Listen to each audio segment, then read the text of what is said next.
análisis, un recuento, llevábamos una educación normal con muchas críticas. Cuando hablamos de normal hablábamos de presencial en nuestras instituciones educativas, donde supuestamente se lograban impartir los contenidos establecidos en los currículos y las diferentes áreas del conocimiento, y pues esta queda totalmente rota, ¿ok? Con la aparición de la COVID-19. Llega este virus a nosotros, tenemos una gran incertidumbre, no supimos qué hacer y no sabemos todavía en algunos casos qué hacer al respecto, y nos damos cuenta que más de 160 países quedan las escuelas totalmente cerradas, más de 1.000 millones de estudiantes afectados a nivel mundial. El secretario general Antonio Guterres de la ONU declara que ahora nos enfrentamos a una catástrofe generacional que podría desperdiciar un potencial humano incalculable. Esto también tiene una directa relación con lo que es el aspecto o el mundo deportivo. Nosotros dentro de la educación física somos pilares fundamentales en la formación de los futuros atletas que representan a nuestra nación en diferentes eventos nacionales e internacionales. Y bueno, asumimos también este llamado de Antonio Guterres a nuestra especialidad. Las instituciones totalmente cerradas, gimnasios cerrados, parques, todas aquellas instalaciones en las cuales se desarrolla de manera frecuente lo que es la práctica de actividad física, el movimiento como elemento natural del ser humano, están totalmente clausurados. A pesar de que existen diferentes publicaciones que plantean los beneficios de la práctica regular de la actividad física, específicamente ahora en los momentos de pandemia por la COVID-19, y diferentes investigaciones de los beneficios del deporte y cómo reduce los riesgos de fallecer por el coronavirus, y de igual manera siguen las instalaciones cerradas. Nuestros estudiantes que normalmente al salir de clase, no sé si se identifican con esta imagen, al salir del colegio, de la institución, iban directo a comprar algunas colas, refrescos o algunos productos procesados. Bueno, esto cambia ahora en consumirlos en casa. Ahora se acentúa más lo que es el sedentarismo, el no movernos, y eso también se ven afectados los docentes de educación física. Esto, bueno, sin herir susceptibilidades, es un llamado de atención para cada uno de nosotros también.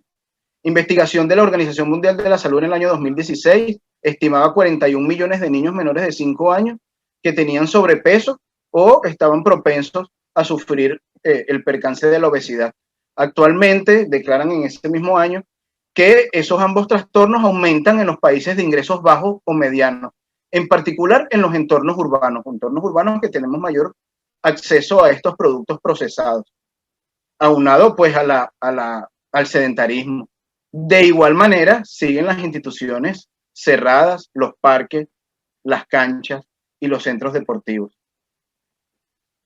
Aparece ahora nuestro currículum de educación física, nuestro instrumento rector de nuestra área del conocimiento, en el cual Sagalás, citando a Pérez Gómez en el año 2002, plantea que el currículum es una estructura organizada para el conocimiento. Además, el currículum es un sistema de producción que además nos instruye, nos permite desarrollar a través de diferentes experiencias el aprendizaje y nos plantea una solución de las problemáticas que se nos presenten.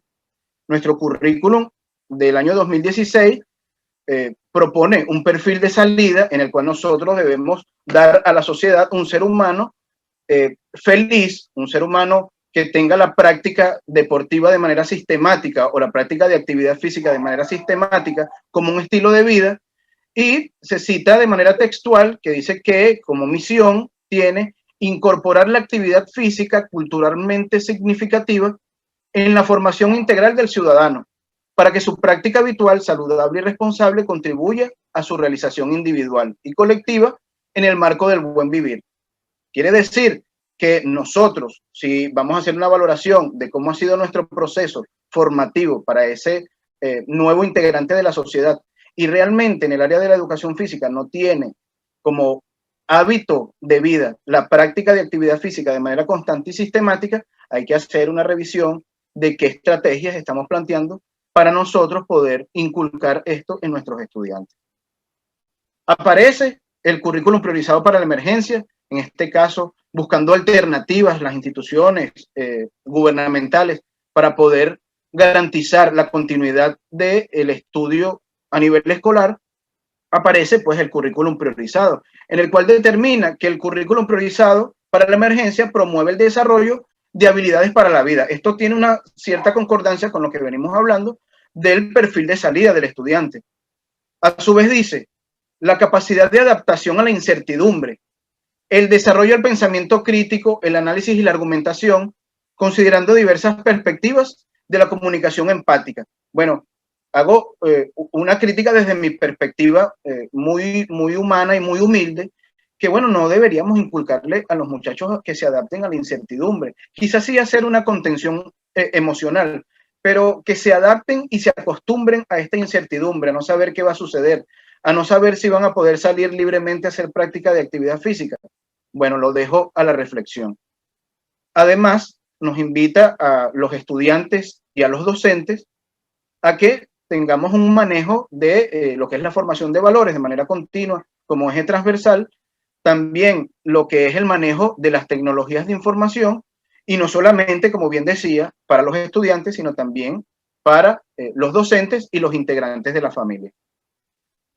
Esta aparición de los entornos virtuales de aprendizaje, estos nuevos conceptos, nuevos términos de colaborar, de manejo de las TICs, de manejo de las redes sociales, la web 2.0, entre otros, ha creado pues una preocupación enorme y una incertidumbre evidente en todos los actores del proceso educativo, padres de familia, docentes y estudiantes. Es por ello que en esta ocasión se pretende establecer diferentes estrategias didácticas, bueno, que tengan una coherencia lógica con el contexto educativo actual y que además brinden efectividad en el estudio de la educación física escolar. Ese es nuestro objetivo principal y nuestro objetivo general en la presente investigación. Detallamos lo que son las estrategias que según Méndez en el 2016, admirado docente por mi persona, me dio clases en mis estudios de maestría, declara que son aquellas reglas, normas y leyes, ¿ok?, que afirman que la decisión tomada fue la adecuada. Entonces, las estrategias es el camino por el cual podemos transitar para lograr un objetivo. Declara Rosales 2004, las estrategias son aquellas acciones conscientes, responsables e intencionadas que direccionan el proceso de enseñanza-aprendizaje. Viñaspre en el 2002 declara lo que son las estrategias en el contexto educativo como el arte de enseñar, ¿ok? Y aquí incorpora lo que es una estrategia dentro de la didáctica, porque declara la didáctica como el arte de enseñar. En la investigación se utilizó un enfoque emergente, ¿ok? Se declara la investigación-acción, una investigación que tiene muchos métodos, pero su fin último es la acción, poder ejecutar y aplicar la propuesta, ¿ok? Combina los procesos metodológicos cualitativos y cuantitativos. Tiene una visión crítica y reflexiva, ¿ok? De manera continua en toda la propuesta. Se utilizaron métodos teóricos, histórico-lógico, análisis síntesis, estructural sistémico para la lógica dentro de la propuesta, métodos empíricos, la encuesta y la narración de experiencias. Fuimos 18 docentes de educación física, 5 de instituciones fiscales y 13 de instituciones privadas, los que formamos parte de la investigación, que a través de WhatsApp, Zoom, formularios de Microsoft Word, pudimos nosotros poder hacer esa crítica y esa reflexión constante de qué es lo que estamos haciendo y qué deberíamos hacer. Las preguntas partieron de cómo vivimos los docentes de educación física la situación actual. ¿Qué estamos haciendo los profesores de educación física ante la situación de confinamiento social y enseñanza virtual? ¿Qué podemos plantear en cuanto a la problemática de evaluar y calificar? Uno de los momentos más complejos, ¿okay?, declarados por muchos. Domingo Blasquez es uno de ellos, que ha dedicado mucho tiempo en el trabajo sobre la evaluación en la educación física. Y estas interrogantes fueron una adaptación de una investigación realizada por Nieto y colaboradores en el 2020, a inicios de la pandemia, en España. Los comentarios de los docentes manifestaron lógicamente la incertidumbre evidente de no saber qué hacer en el momento preciso para enfrentar la situación. Otros docentes plantearon que estaban haciendo de manera constante y continua lo que es capacitaciones, ¿ok? Pudimos evidenciar que las capacitaciones iban enmarcadas en lo que es entrenamiento deportivo, cómo elaborar materiales didácticos, algunas otras temáticas, pero no enmarcaban en lo que era el manejo de las herramientas o el entorno virtual. ¿Qué podemos plantear en cuanto a la problemática de evaluar y calificar? Pues más adelante le planteo en la propuesta. Surge nuestra principal interrogante: ¿cómo brindar efectividad en el estudio de la educación física en la modalidad virtual? Bueno, primero nos dispusimos a romper paradigmas, ¿ok?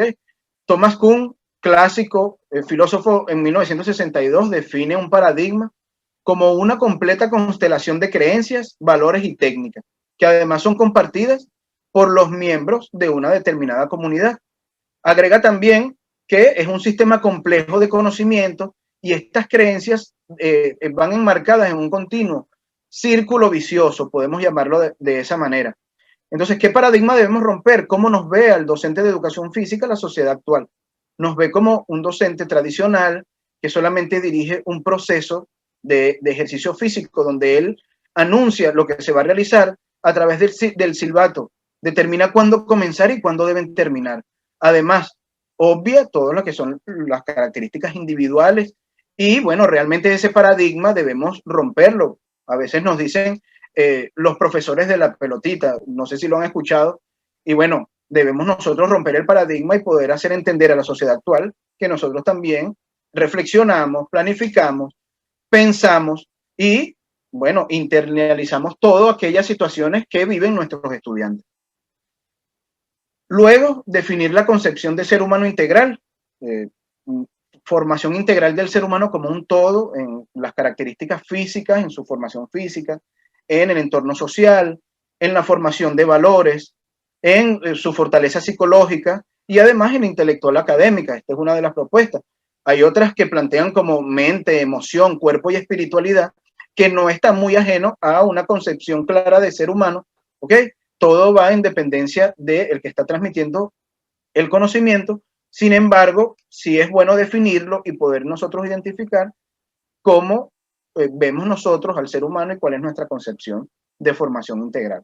Muchos ven una formación integral, un hombre fuerte, esbelto, okay, con características similares. Nosotros en la educación física, que mayormente, como bien decía, nos enfocamos en la práctica, pues bueno, yo veo que en la mayoría de las personas que están acá en la presentación, bueno, tienen un físico extraordinario y además se ven que están felices, se ven que están bien, en armonía.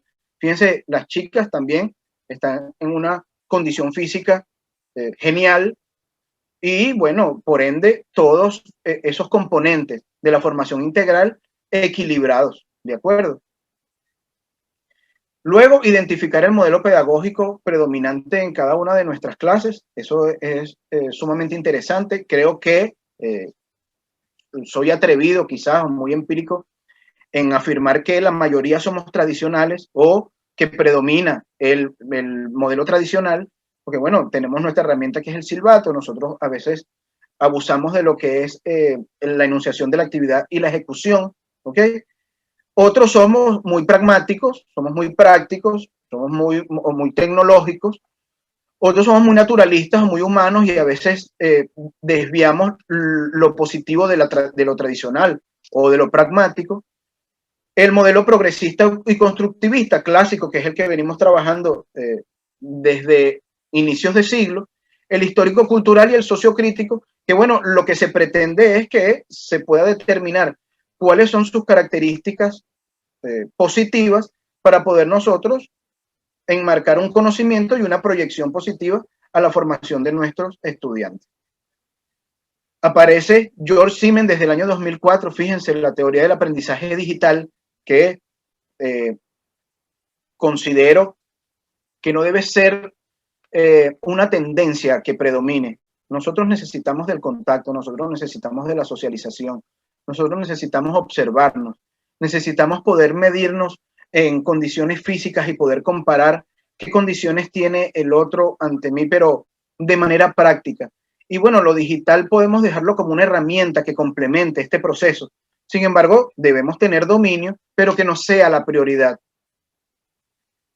Luego, dispusimos adaptar las categorías de la didáctica en el contexto educativo actual. ¿Okay? Todas estas categorías que están enmarcadas en nuestra planificación, hay que hacer una readaptación, lógicamente. Entonces, tomando que la pedagogía es el que se enseña y la didáctica el cómo se enseña, ¿ok? Y la didáctica como un proceso dual, un proceso continuo de enseñanza-aprendizaje, donde el que enseña aprende y el que aprende enseña, ¿ok? Nosotros a veces nos dedicamos y creemos que solamente enseñamos y estamos en continuo aprendizaje. Eso hay que reflexionarlo. Hacer las modificaciones de acuerdo a los objetivos. Aquí está la taxonomía de Bloom clásica, donde nos plantea diferentes objetivos en diferentes momentos de el aprendizaje, ¿ok? Y si se enmarca en lo que es conocimiento teórico, si es conocimiento práctico, si es para reflexionar, si es para analizar, para comprender o para evaluar. Yo se los dejo aquí para que ustedes, bueno, en su momento lo reflexionen. Dentro de los objetivos en la propuesta para trabajar la virtualidad están 3 objetivos principales. Percibir la satisfacción que transmiten los juegos tradicionales y recreativos para que lo puedan desarrollar en casa, ¿ok? Pero que nosotros podamos valorar lo que transmite el estudiante, si hubo satisfacción o no hubo satisfacción, para nosotros poder luego hacer ajustes. En lo que es las prácticas gimnásticas, esto como ejemplo, incrementar los niveles de eficiencia física mediante entrenamiento en casa. Se puede hacer y se propone hacer una valoración física individual en casa, se puede hacer acompañado de los padres, que es el deber ser, ¿okay? Porque esto nos permite a nosotros incorporar a los integrantes de la familia y pues desarrollar habilidades específicas deportivas que sí, como no lo podemos hacer, no podemos obviarlo, porque podemos hacer juegos recreativos, por ejemplo, uno que trabajamos mucho, que fue con un globo, hacer ejercicios de voleo bajo y de voleo alto del voleibol, para nosotros poder manejar esa técnica y revertir todo el daño que hace otros deportes o la ejecución de otras actividades a la ejecución más eficiente del voleibol. En los contenidos, pues tomar cada uno de los bloques que nos plantea el currículum de educación física, prácticas gimnásticas, relación entre prácticas corporales y salud, entre otros, prácticas lúdicas y los juegos, que creo que este es uno de los principales en esta modalidad, pero que no se trabaje de manera transversal. O sea, no deberíamos trabajar prácticas gimnásticas separadas de relación entre prácticas corporales y salud y prácticas deportivas separadas de las prácticas lúdicas, sino de manera longitudinal, que podamos nosotros poder incorporar contenido de cada uno de estos bloques en una misma temática y que podamos evaluarla de manera formativa. Entre los contenidos, pues hay una propuesta de temas y subtemas. Les pongo como ejemplo en las prácticas lúdicas, los juegos y el jugar, que el tema fue los juegos dentro del enfoque formativo y los subtemas fueron los juegos, los tipos de juegos, caracterizarlos y clasificarlos. Se les enseña al estudiante la metodología para la elaboración de materiales específicos del juego, ¿okay? Cometas, zumbadores, pelotas, yoyos, entre otros, que puedan de ellos ejecutar la acción dentro de su entorno. ¿Okay? Cuando enviábamos o dábamos la libertad para que ellos ejecutaran sus materiales, algunos decían, profesor, yo voy a hacer la cometa porque tengo una terraza idónea para volar mi cometa, chéverísimo. ¿Ellos qué hacían? Tomaban fotos, grababan, se reían junto a la familia, ¿no? Lógicamente con la autorización de sus padres, y bueno, fue muy, muy satisfactoria la experiencia. Los pasos metodológicos para dirigir los juegos, yo creo que uno de los principales objetivos es que nosotros logremos independencia en el estudiante. A veces nosotros solo nos quedamos dirigiendo la actividad y no le enseñamos al estudiante cómo hacerlo. A veces le damos ejercicio, solo ejecuta, ejecuta, ejecuta, y no le enseñamos cómo debe realizarlo, cuáles son los pasos metodológicos, cómo fragmentar una técnica de lo simple a lo complejo, y que ellos tengan la capacidad de desarrollarlo de manera individual. Dentro de los métodos, pues bueno, se nombran acá los métodos clásicos de Moston en el 82 y en el 93, luego con sus variantes de Delgado en 1991, pero en el entorno virtual aparecen unos términos que quizás, bueno, se asemejan a los métodos clásicos. Sin embargo, bueno, cambian de nombre. El aprendizaje basado en problemas, que creo que lo han escuchado bastante, el aula invertida, el aprendizaje basado en juegos, que para nosotros es una prioridad, en otras asignaturas también lo toman, ¿ok? Utilizan el juego para transmitir sus contenidos y para transmitir sus conocimientos. El aprendizaje cooperativo, importantísimo. El aprendizaje basado en el pensamiento, pero me voy a detener acá para que ustedes observen lo que es el rol docente y el rol del alumno, que en su mayoría el rol del docente es guía y moderador o facilitador. Es un guía en el proceso, no es una autoridad dentro del proceso. Y el estudiante tiene que ser activo, reflexivo y analítico, y que además transmita cuál fue su experiencia, que él ejecute, pero también tenga la libertad de hacer sus propuestas, de descubrir cómo puede resolver ciertas problemáticas que se le presenten y que nosotros pongamos en la mesa. ¿De acuerdo? Lo que son las formas organizativas, creo que no podemos obviarlas a pesar de que estas se utilicen más que todo en la práctica. Ellos, si van a ser dirigentes de un proceso, ellos deben conocer cuál es la posición del profesor en las diferentes formas organizativas, cuáles son formas organizativas básicas, cuál me sirve para un entrenamiento, cuál me sirve para un juego. Eso es importante para que ellos luego, cuando estén con sus familiares, con sus primos y amigos, ellos sepan que cuando van a dirigir un juego tienen que hacer la enunciación del juego, dar un objetivo, dar un reglamento, pueden aplicar variantes, delimitar el espacio, y eso es libertad, eso es autonomía. Las formas organizativas complejas, pues bueno, que están básicamente, se utilizan en lo que es el entrenamiento, que también lo conozcan, estaciones, circuitos, ondas, para lo que es su desarrollo físico. Dentro de los medios, desarrollo de medios materiales, ¿okay? Que ellos también tengan la iniciativa de desarrollar algunos medios alternativos que les sirvan en su entorno para poder ejecutar actividades. Fíjense ustedes, ahí hay unos palos, unas escobas viejas que se utilizan como palos de hockey. ¿Cómo no pudieran hacerlo en casa? ¿Cómo no? Yo he jugado fútbol, hockey aquí con mis hijos y ponemos de arquería una silla y bueno, yo después yo los dejo allí y ellos siguen jugando y divirtiéndose, cuidando los adornos, por supuesto, los adornos de casa. Los medios espaciales no son los mismos que tenemos en las clases presenciales y en las clases virtuales. Sin embargo, hay estudiantes que tienen grandes patios, los que viven en las zonas rurales, los que tienen en las zonas urbanas quizás tengan unos espacios quizás muy reducidos, pero hay que adaptarlos. Aquí se muestran algunos para que ustedes, bueno, despierten la iniciativa. El manejo de los medios digitales, no solamente el docente, sino también el estudiante y el padre de familia, ¿okay? Que para lo que fue la comunicación con los alumnos y padres de familia, se utilizó correo electrónico, los grupos de WhatsApp, ¿okay? Y los entornos virtuales, en este caso Runachai y Teams en los colegios fiscales. Para la clase se utilizó Word, Excel, PowerPoint, entre otras alternativas. Fíjense la particularidad que en los colegios privados se tuvo el entorno digital continuo, o sea, habían clases sincrónicas a través de Zoom o diferentes portales, en lo cual creo que no debemos abusar de ese contacto. Bien decía Jorge, no podemos llevar la misma lógica de la clase presencial a la clase virtual, pero sí podemos utilizar herramientas como grabar videos, ¿ok? Crear diferentes archivos, utilizar las herramientas que nos permitan libertad en el aprendizaje del estudiante. Y para evaluarlo hay diferentes alternativas, Kahoot, Quiz, Formative, que no solamente son para evaluar contenido teórico, también se le pueden plantear retos motrices, se le pueden implementar acciones físicas o entrenamiento físico, en el cual ellos pueden iniciar la actividad y pueden iniciar y utilizar su propio horario. Unos pueden utilizar el horario de la mañana, otro en la tarde, otro en la noche, en dependencia de su preferencia.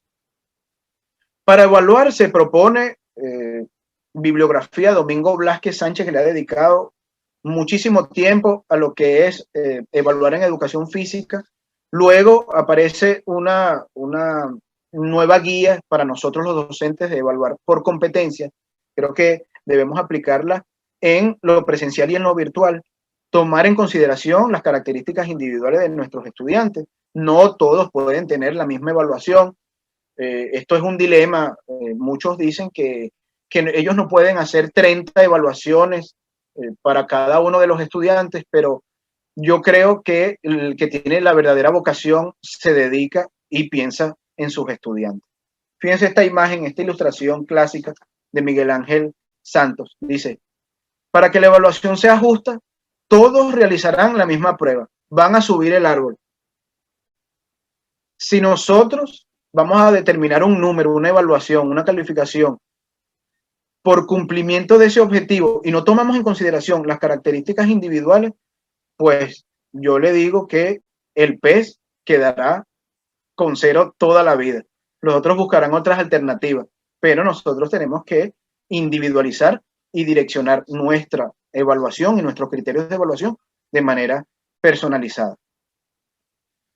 La observación como instrumento de evaluación clásico y método fundamental para todos nosotros. ¿Por qué? Porque nos permite corregir errores y nosotros poder direccionar el proceso. Primero hay que determinar las causas que lo provocan, elaborar guías de observación, utilizar las voces de mando de manera correcta. Esto es importantísimo porque a veces algunos estudiantes con una voz de mando muy rígida se cohíben, pero hay otros que con esa voz de mando rígida se motivan y se activan. Entonces hay que ver, hay que determinar cómo son las características de cada uno de ellos. Aquí les dejaré algunos aspectos y criterios de autores, conceptos y cuáles son las tendencias de la evaluación tradicional y evaluaciones alternativas. ¿Okay? Por ahí en las evaluaciones alternativas aparece Blázquez nuevamente, ahí lo ven en el 2006. Habla de la evaluación formativa y por competencias. Participación activa, el rol del alumnado, participación activa. ¿Ok? Ok, una de las temáticas que se conversó con los estudiantes dentro de las clases, aquí trayendo a colación y trayendo algunos de los ejemplos, fue diferenciar lo que es la educación física de la cultura física. Todavía algunos estudiantes le dicen a la asignatura de educación física cultura física. Y bueno, cultura física es aquella persona que tiene de manera sistemática y ha sido transmitido de generación en generación esa práctica de actividad física. Sin embargo, nuestra asignatura se llama educación física porque utiliza métodos, utiliza medios, hay una planificación implícita. Entonces, unificamos criterios. A la asignatura se le llama educación física como está determinado en nuestro currículum. Se le dio diferentes conceptualizaciones de lo que era actividad física y que ellos tuvieran claro que actividad física es todo aquel movimiento, ¿okay?, que pueden realizar de manera independiente y que tiene un gasto energético, correr, ir a clases, subir la montaña, manejar bicicleta, incluso hasta barrer y ayudar en la limpieza del hogar, es una actividad física. Algunos de los registros para lo que son las pruebas físicas, esto puede ser adaptado a cualquier edad, ¿de acuerdo? Y en dependencia de los objetivos. Recuerden que hicimos una adaptación de lo que son las categorías y esto es una propuesta. Se coloca allí y se controla lo que es el peso, la altura, la edad del estudiante y se le colocan unos retos o unas actividades para que ellos puedan controlar, necesitan simplemente un cronómetro, un reloj, para poder controlar cuánto fueron las repeticiones o cuál fue su rendimiento en diferentes acciones físicas. Aquí se le dan las indicaciones metodológicas de manera puntual, ¿ok? Y ellos allí pueden controlar y dosificar su entrenamiento. Porque si iniciamos clases y todavía los estudiantes hacen 5 abdominales, significa que cuando terminamos el año es imposible que todavía haga 5 o haga menos, ¿ok? Significa que no se está haciendo actividad física de manera constante. Se hizo una tabla de colores aquí de la orina, se controló el color de la orina para ver cómo estaba su hidratación. Muchos manifestaron que no estaban tomando suficientemente agua, a pesar de que ellos sentían que estaban allí en casa tranquilos. Yo decía, bueno, profesor, no me da sed, pero igual había una deshidratación evidente. Cuando luego comparamos resultados o comentarios de los estudiantes, ellos decían, profesor, asombrados, profe, de verdad que estoy deshidratado y mi orina está muy turbia. Esto es parte también del control y de la salud. Se elaboraron diferentes videos, pruebas diagnósticas, se trabajó con FinClass, que es una profesora por YouTube que da entrenamiento físico funcional y bailoterapia. ¿Okay? Se utilizó la herramienta Runachai para controlar el proceso, lo que es la asistencia, lo que es el cumplimiento de las actividades. Se le daba un plazo, ¿okay?, a los estudiantes de entrega de las actividades y ellos, bueno, cumplieron con sus actividades. Videos, nos tocó realizar videos de calentamiento, de cómo realizar un calentamiento de manera individual y explicarles paso por paso cómo hacer un calentamiento, cómo hacer una flexión, cómo hacer un abdominal, cómo desarrollar los juegos también. Y creo que esto es uno de los aspectos que a los docentes también creo que le da un poco de vergüenza, grabarse y poder dárselo a los estudiantes. Bueno, sin problema, grabamos los videos y se lo dimos a los estudiantes. Y cualquier duda fue aclarada por las diferentes alternativas, correo electrónico, WhatsApp, entre otros. Los estudios independientes ya iban enmarcados en incorporarlos, como bien decía mi colega, en que sean científicos y que puedan aplicar métodos científicos, pero bueno, aquí un poquito de norma APA, creación de documentos Word con el tipo de letra establecido, su tamaño 12, interlineado 1.5, para los que son las entregas e investigación. Se trabajó mucho con el análisis y la síntesis, ¿ok? Analizar videos y crear un resumen, fragmentar técnicas deportivas y explicar detalladamente cómo ellos podían observar cómo iba el trabajo de lo simple a lo complejo, y fue bastante fructífero. Se hizo un glosario de términos, donde cuales habían términos como disciplina, responsabilidad, constancia, coherencia, respeto, perseverancia, confianza, dedicación, bueno, entre otros términos, que lo que se plantea con esto es que ellos tengan la motivación y que sepan que todo esto va enmarcado en unos objetivos establecidos, que debemos tener confianza entre nosotros, que la disciplina es netamente importante, que trabajar físicamente hay que hacer un sacrificio, que debemos tener respeto entre nosotros, responsabilidad, entre otros. Creo que estos conceptos básicos se enmarcan en que ellos puedan despertar ese interés para poder encaminar su independencia y su proceso de aprendizaje. Algunas preguntas de reflexión como diagnóstico, reseño algunas, a qué llamamos actividad física, a qué llamamos cultura física, fíjense, para tener nosotros la diferencia. La última dice, ¿tienes hábitos de estilo de vida saludable? ¿Por qué determinas que tienes estilo de vida saludable? Entonces esto nos sirvió como diagnóstico. Aquí se muestra la plataforma Runachai en la cual se trabajó. No voy a adentrarme mucho allí por respeto a los estudiantes, pero fue una plataforma que facilitó mucho el proceso de enseñanza-aprendizaje. Importante tomar en consideración pues las discapacidades que tengan cada uno o las diferencias individuales que tengan cada uno de los estudiantes. Esto tiene que ir enlazado con la oficina del DESE para nosotros poder tener esa evidencia y ese sustento de cómo poder adaptar una actividad a los diferentes estudiantes. Hay estudiantes que tienen por ejemplo, discapacidad leve, discapacidad auditiva. Eso no le dificulta que puedan hacer una actividad física de manera constante. Eso, bueno, siempre debe ir determinado por la oficina reglamentaria, que es el DES en este caso. Como conclusiones, pues, los docentes comprometidos en romper paradigmas, en poder darle un vuelco sistemático, que le podamos dar un vuelco lógico a todo ese paradigma y cómo nos ha visto la sociedad históricamente, definir lo que es la concepción de ser humano integral, ¿ok? Identificar el modelo pedagógico predominante. Para esto también hicimos una evaluación para que cada uno de los docentes la tuviese y pudiera diagnosticar su modelo pedagógico. Adaptar las categorías didácticas en el contexto educativo actual. Esto es compromiso en replantear la planificación. No podemos copiar y pegar la planificación de la modalidad presencial, señores. Es importante hacer borrón y cuenta nueva, abrir un nuevo documento y comenzar a hacer una planificación desde cero.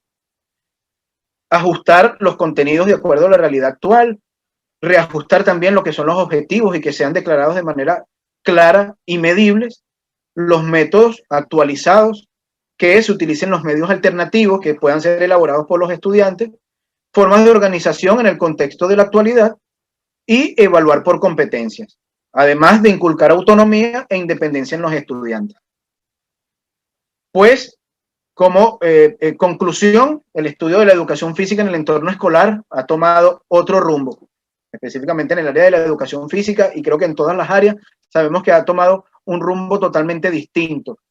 Algunos docentes plantean que no manejan las tecnologías de información, pero se comprometen en realizar capacitación de manera continua y sistemática. Las estrategias didácticas que fueron propuestas permitieron que los estudiantes manifestaran cierta independencia, otros dieron unos inicios, otros se soltaron de manera individual. Ellos planteaban, más bien de allá para acá llegaba contenido, profesor, dudas, contenidos que no habían sido revisados. Intercambiamos lo que eran páginas de revistas científicas y tuvieron la capacidad, lo que eran los estudiantes de bachillerato, de leer y crear un resumen y hacer una síntesis y un análisis crítico de lo que es una investigación científica en el área educativa, y esto, bueno, para nosotros fue netamente satisfactorio. Recomendaciones, pues que los contenidos sean adaptados a la realidad de cada docente. Cuando hablo del docente es, bueno, si están trabajando en el área rural, si están trabajando en el área urbana, y bueno, en la realidad docente, en el intercambio que tengan con los docentes, perdón, con los padres de familia. Es necesario planificar actividades prácticas, las cuales puedan ser ejecutadas en espacios reducidos. Hay que valorar bastante ese contexto. Creo que por ahora los diagnósticos no solamente deben ir enmarcados en qué contenido tienen los estudiantes en su aprendizaje, sino en cómo está su situación, cuál es el espacio que lo rodea, cuáles son los materiales que tienen en casa para poder hacer una actividad física, si pueden conseguir una soga para saltar cuerda, si tienen un peso para controlar sus kilogramos. Eso es importante nosotros poderlo tener como diagnóstico. Y como reflexión, pues, reconocer las diferencias individuales de cada uno de los estudiantes, ¿ok? Y sus capacidades motrices, identificar que la práctica deportiva que genere bienestar, no podemos nosotros tampoco enfocar en que la práctica de actividad física o la práctica de desarrollo físico específicamente sea para el logro de altos resultados competitivos o de alta competencia, porque bueno, estamos en un marco formativo. Sin embargo, ¿cómo no poder apuntar en poder integrar estos estudiantes en un proceso de formación deportiva? Sería excelente. También, pues, que estemos comprometidos con lo que es la contención emocional de cada uno de los estudiantes y que las actividades vayan enmarcadas principalmente en promover salud y calidad de vida. Unas preguntas de reflexión: ¿será este el momento propicio para implementar nuevas estrategias que provoque en los alumnos independencia educativa, que sean protagonistas de su aprendizaje, que realicen prácticas sistemáticas de actividad física enfocada en la salud, reconociendo los beneficios de estas prácticas para su formación integral, preparados para la vida? Que retomen la lectura profunda y comprensiva, el análisis y la reflexión como métodos principales de estudio. Es un reto para los docentes del área establecer estrategias didácticas que motiven a los alumnos al estudio de la educación física en tiempos de confinamiento. Me quedo con esta imagen que dice: todavía te preguntas, ¿para qué me va a servir la educación física? Fíjense ustedes allí, un charco de agua por exceso de lluvia. Y bueno, nosotros hemos trabajado diferentes actividades en la educación física y todavía no le hemos dicho a los estudiantes para qué le va a servir. Es importante que nosotros también lo identifiquemos para que lo podamos transmitir. Villarruel en el 2006, cito textual: el hombre inteligente siempre se detiene a reflexionar y después de reflexionar hace mejor lo que estaba haciendo. Bueno, muchísimas gracias.